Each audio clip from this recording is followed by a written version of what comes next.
Loi, Monsieur Patrick Hetzel, à qui je donne la parole. Merci beaucoup, Madame la Présidente. Madame la Présidente, mes chers collègues, nous examinons ce matin la proposition de loi qui vise à interdire le port du voile par les mineurs dans l'espace public.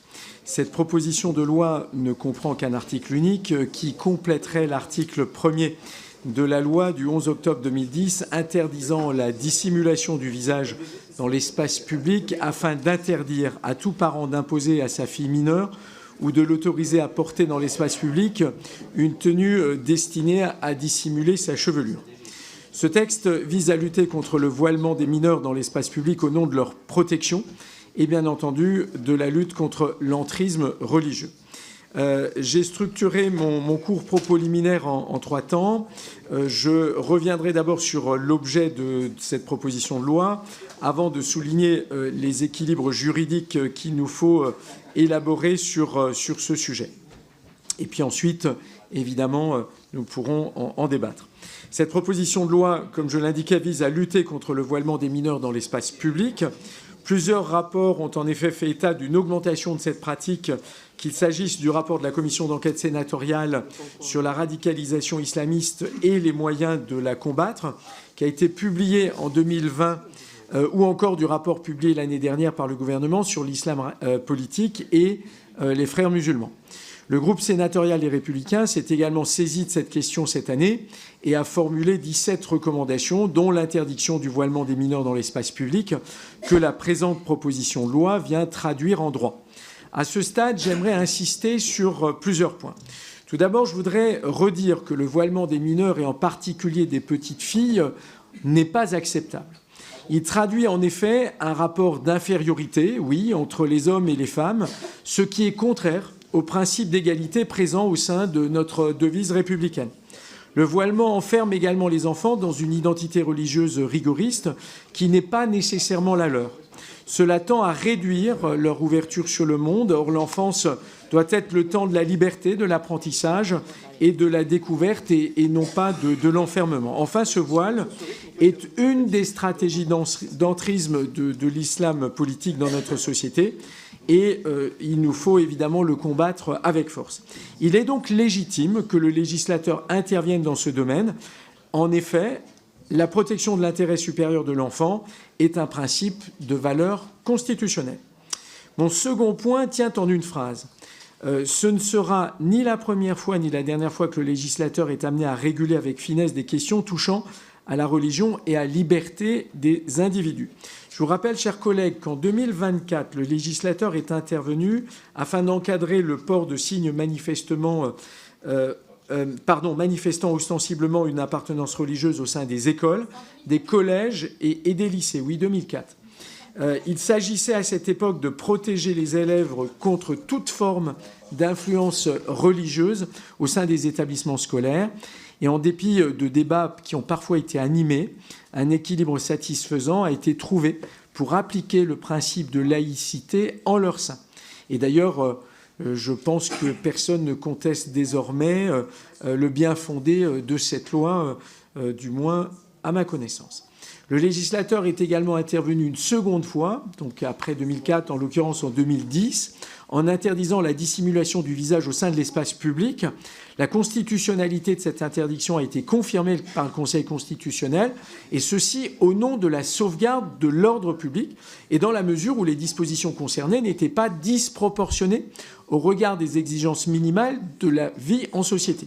Il s'agissait en l'espèce de lutter contre le port du voile intégral. Enfin, pour achever ce cours historique, je vous rappelle que le législateur a failli intervenir sur la question du voilement des mineurs en 2021 lors des débats relatifs à la loi confortant le respect des principes de la République. Une interdiction avait été adoptée en première lecture devant le Sénat avant d'être supprimée au cours de la navette parlementaire. J'en viens donc au troisième point de cette première partie. La discussion de cette proposition de loi doit nous permettre d'avoir un vrai débat sur le voilement des mineurs dans l'espace public. Ce débat est absolument indispensable car les équilibres à définir en la matière sont évidemment sensibles. Le port de signes religieux touche en effet un ensemble de libertés fondamentales cardinales qui sont garanties par notre Constitution et protégées également au niveau constitutionnel. Venons-en maintenant au contenu de cette proposition de loi et aux différentes difficultés que je viens d'évoquer. Comme je le dis dans mon rapport, la définition en droit d'un dispositif juridique efficace et conforme à nos principes constitutionnels reste délicat. En effet, dans l'espace public, le principe de laïcité n'interdit pas le port de signes religieux, qui est par définition libre, tant pour les mineurs que pour les majeurs.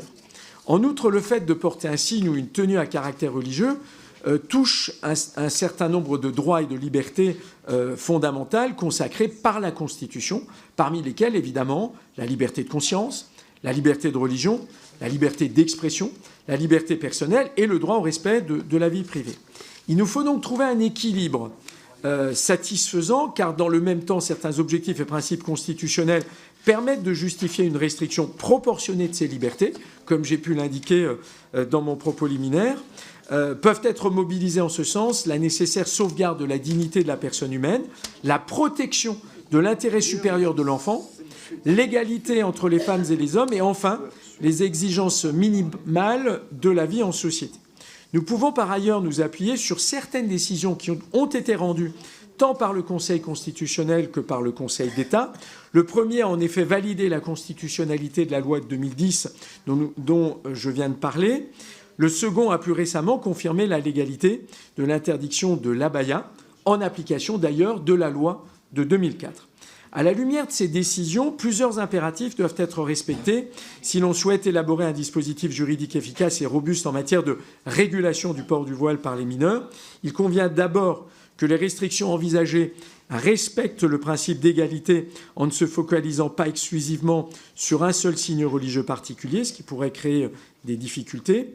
Il semble nécessaire ensuite que les restrictions envisagées préservent autant que possible les droits et les libertés fondamentales des mineurs. C'est la raison pour laquelle il semble préférable de ne viser que les signes et tenues à caractère religieux manifestement ostensible. Il paraît important enfin que nous conservions à l'esprit que cette PPL s'inscrit sur le terrain de la protection des mineurs. Dès lors, il peut être pertinent de recentrer la focale sur les mineurs de moins de 15 ans. C'est en l'occurrence un point qui mérite une attention particulière parce que justement, lorsqu'ils sont âgés de moins de 15 ans, ils ne sont par nature pas autonomes dans l'exercice de leur liberté religieuse et c'est pourquoi ça permet aussi d'avancer dans le débat. Quand je regarde les amendements qui ont été déposés, je donnerai un avis favorable à l'amendement de notre collègue Priska Thévenot qui va justement dans ce sens.